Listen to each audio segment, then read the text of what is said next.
अस्सलाम वालेकुम नाज़रीन, मैं हूं मंसूर अली खान। अपने यूट्यूब चैनल के ऊपर आपको खुशामदीद कहेंगे और सबसे पहले आपसे दरख्वास्त करेंगे कि हमारे चैनल को सब्सक्राइब करना मत भूलिएगा ताकि ताज़ा अपडेट्स आपको मिल सके। मेरे ख्याल में थंबनेल देखकर आपको आइडिया हो चुका होगा कि आज किस टॉपिक पे हम बात करना चाह रहे हैं, और वो है ISPR की जानिब से जो प्रेस रिलीज आई है अपने कैप्टन सफदर के बाद जो मामला हुआ था, और IG सिंध समेत जो 60 से 70 पुलिस अफसरान ने छुट्टियों का ऐलान कर दिया था, जिसके बाद आर्मी चीफ ने नोटिस लिया था और उस रिपोर्ट का इंतज़ार था, जिसके बाद आज ISPR की जानिब से एक प्रेस रिलीज जारी की गई कि चंद अफसरान इस सिलसिले में गिल्टी पाए गए हैं और उनके खिलाफ जो है वो एक्शन लिया गया है, उनको ट्रांसफ़र किया गया है, और उसके बाद महकमाना जो कार्रवाई है वो भी अभी होगी इस सिलसिले में।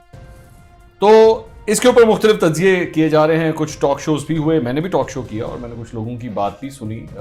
अज़मा बुखारी साहिबा और डॉक्टर शहबाज गिल आज मेरे प्रोग्राम में मौजूद थे। मजमूई तौर पर इस सारी सूरत हाल पर मेरा क्या तज्ज़िया है और मैं किस तरह देखता हूँ इस मामले को, वो कुछ आपके साथ शेयर ज़रूर करना चाहूँगा। सबसे इंपॉर्टेंट बात, फैक्ट्स की क्या बात है। फैक्ट ये है कि सबसे पहली बात ये कि ये रिपोर्ट नहीं है।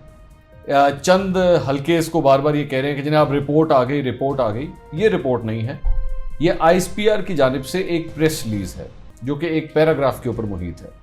इसमें सिर्फ ये बताया गया है कि ये नोटिस लिया गया था, इसकी इंक्वायरी हुई और उसके बाद एक्शन के नतीजे में चंद अफसरान को ट्रांसफ़र कर दिया गया है। इस पैराग्राफ के अंदर यहाँ पे कहीं नहीं लिखा हुआ कि IG सिंध जो है उनको अगवा किया गया था, किसने अगवा किया था, वो कौन से अफसरान हैं और उनके डेजिग्नेशंस क्या हैं, ऐसी किसी किस्म की कोई डिटेल नहीं है। चंद हल्के इसके ऊपर ये कह रहे हैं कि जनाब ये इस बात का इतराफ़ है कि IG सिंध को अगवा किया गया था। चंद का ये कहना है कि ऐसी कोई बात ही उसमें नहीं लिखी हुई, तो इस वाक़े के हवाले से ये प्रेस रिलीज कम से कम खामोश है। ये सारी फैक्चुअल चीज़ें हैं जो मैं आपके साथ शेयर कर रहा हूँ, ये सही है या गलत मैं अभी इसकी डिटेल में बाद में जाऊँगा। उसके बाद अब इस मजमूई सूरत हाल के अंदर हुआ क्या है। इस सारे मामले के अंदर 5 फरीक हैं। इन 5 फरीकों को मैं एक एक करके डिस्क्राइब करता हूं और उस पर मैं अपना तज्जिया देता हूं। सबसे पहला फरीक इस सारे मामले के अंदर वो है इदारा, यानी कि फौज। फौज के इदारे की जानिब से जो प्रेस रिलीज जारी की गई है उसके अंदर कई ऐसे सवाल हैं जिनके जवाब अभी तक नहीं मिले हैं। एक इंपॉर्टेंट पॉइंट कि वो अफराद कौन थे जिन्होंने अपने तय ये सब कुछ फैसला कर लिया और एक्शन ले लिया।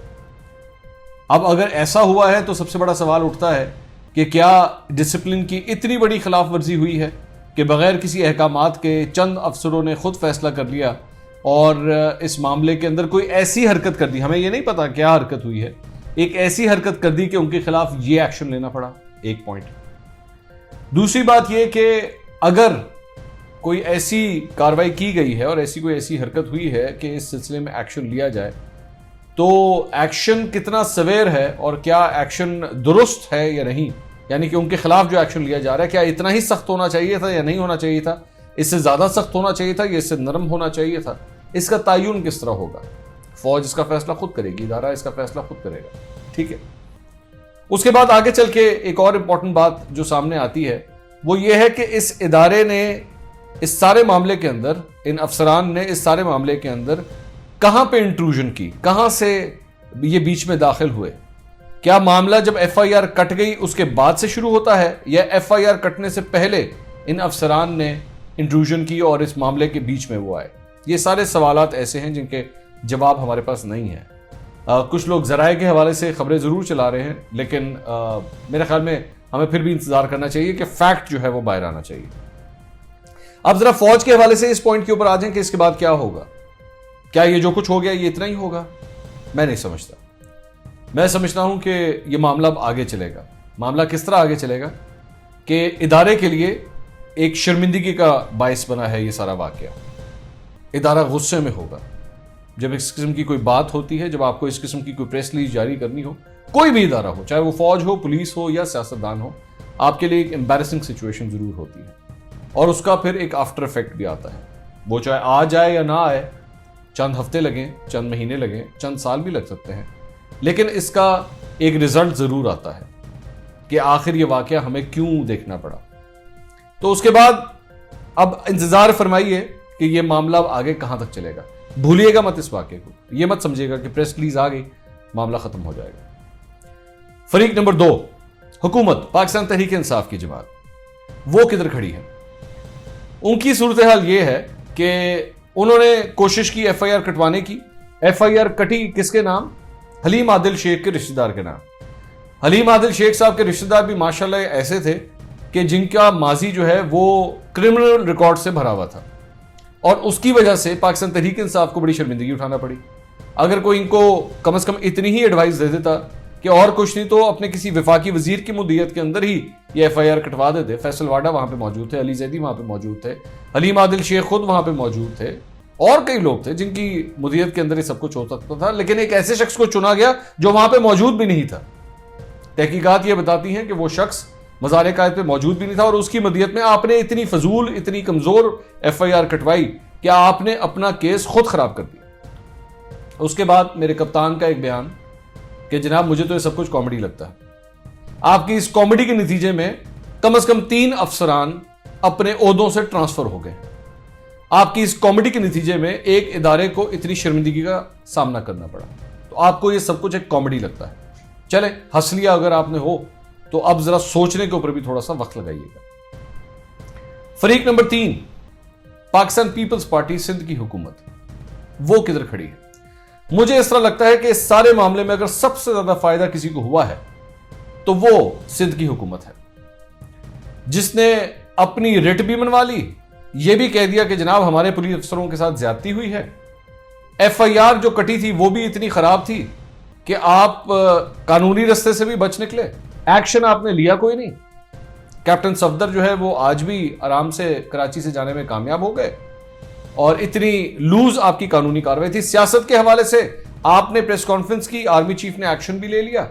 उसके बाद जो प्रेस रिलीज आती है तो बिलावल भुट्टो जरदारी उस सारे मामले के हवाले से जो भी फैसला होता है उसे कबूल भी कर लेते हैं। सब कुछ ठीक चल रहा है, एक फ्रीक्वेंसी पे चल रहा है, सब कुछ एक दूसरे के साथ अलैक सिलैक के साथ सब कुछ काबिल कबूल है, बहुत अच्छा जा रही है। पाकिस्तान पीपल्स पार्टी और सिंध की हुकूमत बहुत अच्छा जा रही है। फुल मार्क्स इस सारे मामले में उनको मिलते हैं कि कमाल गेम किया है इस सारे मामले में। आगे चले, फरीक नंबर 4, मुस्लिम लीग नून, वो किधर खड़ी है? नवाज शरीफ की ट्वीट से इस बात का अंदाजा लगाया जा सकता है कि उन्होंने अपना पुराना बदला, जो आसिफ गफूर साहब ने एक दफा एक ट्वीट की थी कि नोटिफिकेशन इज रिजेक्टेड, वो रिपोर्ट रिजेक्टेड की ट्वीट करके उन्होंने पूरा कर लिया कि जनाब हम इस चीज को मानते हैं। तो यानी इदारों के खिलाफ जो बयानिया था वो वैसे का वैसे ही रहेगा, उसमें कोई तब्दीली नहीं आएगी, और उनका यही कहना है कि जो कुछ भी एक्शन लिया गया है हम उसे नहीं मानते। यानी कि इदारे के खिलाफ सख्तियां मजीद बढ़ेंगी, ये अल्फाज इसी तरह ही चलते रहेंगे, इसमें कोई कमी बेशी नहीं आएगी, ये तय है इस मामले में। लेकिन फायदा क्या हो गया कि कैप्टन सफदर वहां से निकलने में कामयाब हो गए।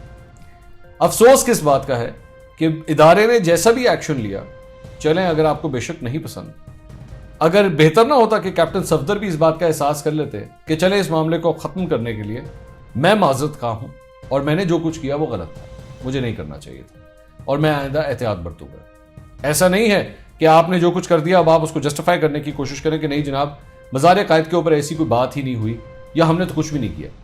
आपने जो कुछ किया वो एक रेड लाइन को अबूर करके किया था। तो बेहतर हो जाता कि अगर वो भी बड़ेपन का मुजाहरा करके कह देते कि हाँ चले मैं भी इस बात का इकरार करता हूँ कि मुझसे गलती हुई है।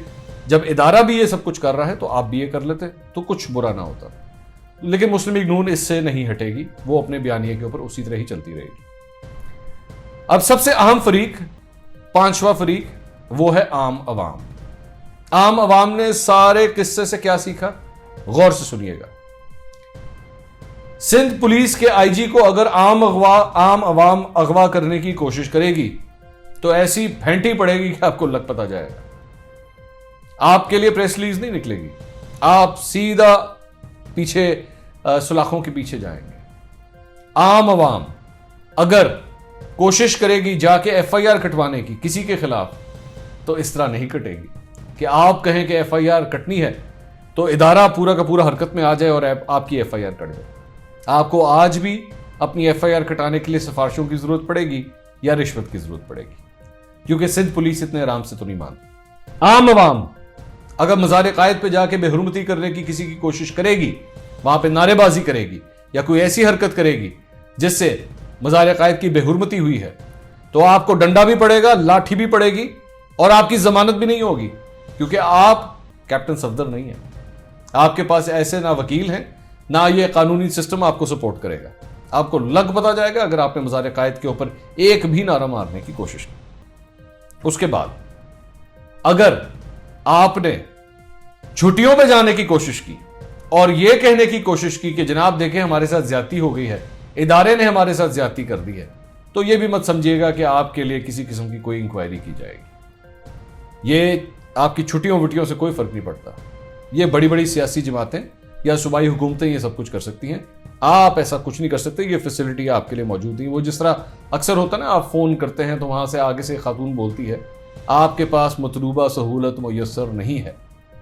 तो पांचवें फरीक के लिए इस सारे मामले के अंदर याद रखिएगा, सबको जो जो कुछ मिला और वो जो सब कुछ नहीं भी मिला, आपके लिए मतलूबा सहूलत मुयस्सर नहीं है।